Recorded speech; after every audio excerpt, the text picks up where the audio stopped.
Before covering anything new, let's quickly review the importance and utility of descriptive analysis. First, we can use descriptive analysis to uncover errors in our data. Second, it helps us understand the distribution of values in our variables. And third, descriptive analysis serves as a starting point for understanding the relationship between our variables. In the first module on descriptive analysis, we covered performing univariate analysis on a single numerical or single categorical variable. We learned how to do this using both numerical and graphical methods. In this module, we'll learn methods to describe relationships between variables, or bivariate analysis.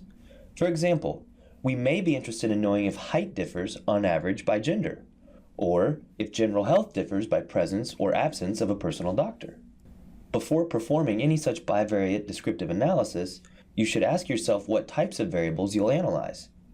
We've already discussed the difference between numerical variables and categorical variables. We also need to decide whether each variable is an outcome or a predictor variable.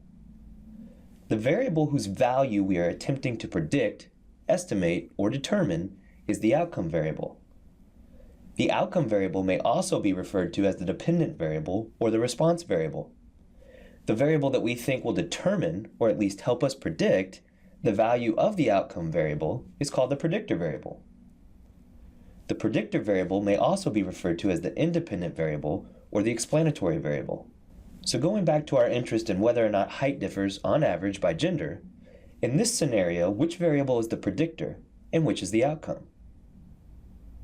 In this scenario, gender is the predictor and height is the outcome. Height is the variable we're interested in predicting or understanding, and gender is the variable we think helps to predict height. In this video, we'll begin our discussion of bivariate analysis by describing the relationship between a continuous outcome variable and a continuous predictor variable. Probably the most basic way to do so is with the Pearson correlation coefficient. Pearson's correlation coefficient is a parametric measure of the linear relationship between two numerical variables. It's also referred to as rho, a Greek letter, and can be written shorthand as a lowercase r. The Pearson correlation coefficient can take on values between -1 and 1, including 0. A value of 0 indicates that there's no association between the two variables.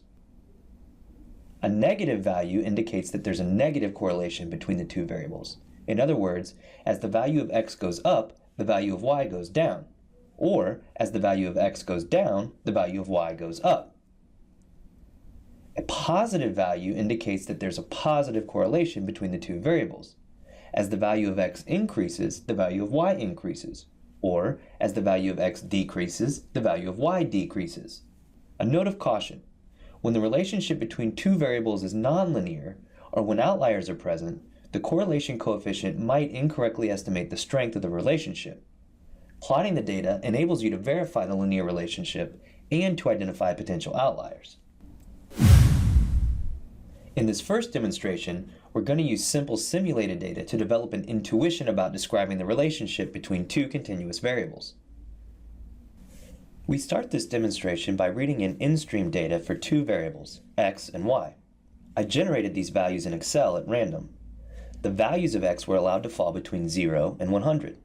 The values of y were also allowed to fall between 0 and 100. There is nothing special about 0 and 100, they're totally arbitrary. But because all of these values are chosen at random, we have no reason to believe that there should be any relationship between them. Accordingly, we should also expect the Pearson correlation coefficient to be 0, or very close to it. In order to develop an intuition, let's first plot this data and get a feel for what it looks like. To do that, we will use proc-sgplot, which we've already used before. This time, we tell SAS that we want to create a scatter plot using the keyword scatter. X equals x tells SAS to use the values of the variable x on the x-axis. Likewise, y equals y tells SAS to use the values of the variable y on the y-axis. And there's our scatter plot. But how do we even read this thing? Well, each dot corresponds to a person in our data at the point where their x value intersects with their y value. This is made more clear by adding the data label option. To do that, we just add the data label equals option after a / in the scatter statement, and tell SAS that the variable we want to use to label each dot is ID. Before we submit this procedure, take a look at the values for person 1. x equals 62, and y equals 38. Now each dot on our scatter plot is labeled with each person's ID number. Next, let's plot a vertical line at x equals 62 and a horizontal line at y equals 38. The xy values for ID 1.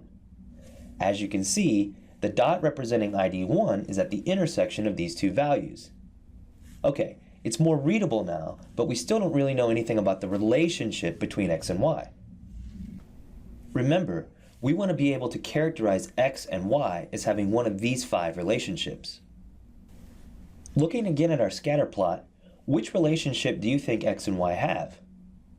Well, if you look at ID 8, x is a high number and y is a high number. But if you look at ID 3, x is a high number and y is a low number. In other words, these dots are scattered all over the chart area. There doesn't appear to be any pattern, trend, or relationship. And that's exactly what we would expect from randomly generated data. Now that we know what this data looks like, and we intuitively feel as though x and y are unrelated, it would be nice to quantify our results in some way. And that is precisely what the Pearson correlation coefficient does. Here we will go ahead and calculate the Pearson correlation coefficient for the random data using proc_core.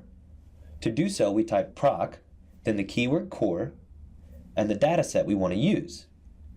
Then we use a var statement to tell SAS which numeric variables we want to analyze. As you can see, by default SAS gives us 2 tables of statistics. The first closely resembles the default output of the means procedure. The second table is the correlation coefficient matrix. On the diagonal, SAS computes these values for the variables with themselves. You can generally ignore the diagonal. However, the off diagonal, it doesn't matter which one you look at, displays the correlation coefficient and the p-value for the null hypothesis that the true value for the correlation coefficient is 0. You can see that our intuition about x and y was a good one. The value of rho is essentially 0. This supports our finding of no association between x and y.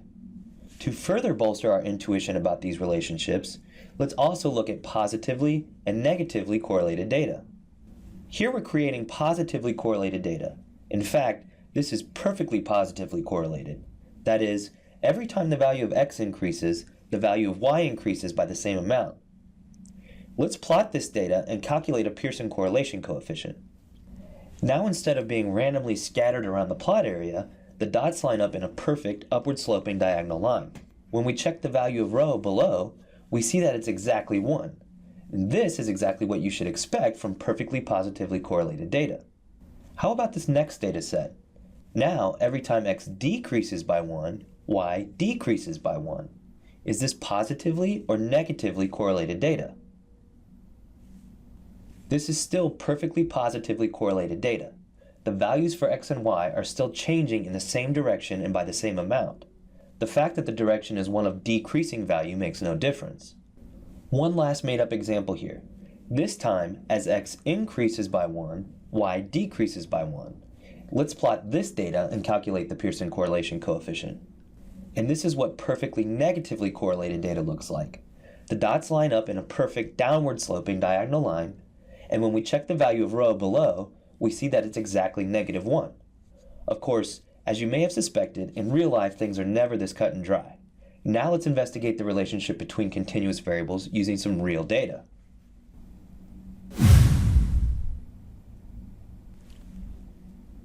In this demonstration, I'm using class survey data from a previous semester. If you choose to follow along, your results will vary some from mine. Here we're just loading previously saved formats into memory and making sure all the variables I need are in a single data set. Next, I'm going to use proc_sgplot and proc_core to explore the relationship between height and weight in this data. Quickly, what do you think? Will height and weight be positively correlated, negatively correlated, or not correlated? Now the dots don't line up in a perfectly upward or downward slope, but the general trend is an upward slope. And additionally, you can see that height and weight are positively correlated because the value of the correlation coefficient is between 0 and +1. On the next line, we can see that the probability of finding a correlation value this large or larger in our sample if the true value of the correlation coefficient in the population from which our sample was drawn is 0 is very small. That's quite a mouthful, right? In more relatable terms, you can just think of it this way. According to our data, as height increases, weight tends to increase as well. Our p-value indicates that it's pretty unlikely that we would get this result by chance. So, if our sample is an unbiased sample, we would expect this result to be true for the entire population that our sample was drawn from. In this case, public health students at UNTHSC. To further illustrate this point, wouldn't it be nice if we could draw a line through this graph that sort of quickly summarizes this relationship, or lack thereof? Well, that's exactly what an ordinary least squares regression line does. To add a regression line to our plot, all we need to do is add a reg statement to our proc-SG plot as shown here. Let's run it and take a look. The exact calculation for deriving this line is beyond the scope of this module.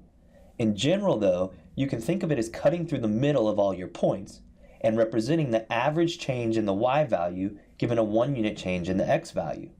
So here, the upward slope indicates that on average, as height, the x value increases, so does weight, the y value. And this is completely consistent with our previous conclusions about the relationship between height and weight. Finally, what if we're interested in visualizing the relationship between height and weight separately for males and females? We can do that by adding the group equals option and telling SAS which variable contains our groups. And there is our scatter plot, stratified by gender, with a regression line overlaid for each group, males and females. From this chart, we can tell that there's a general positive correlation between height and weight for both males and females. Here's your chance to practice using ProcCore. In this video, you learn to numerically and graphically describe the relationship between a single continuous outcome and a single continuous predictor.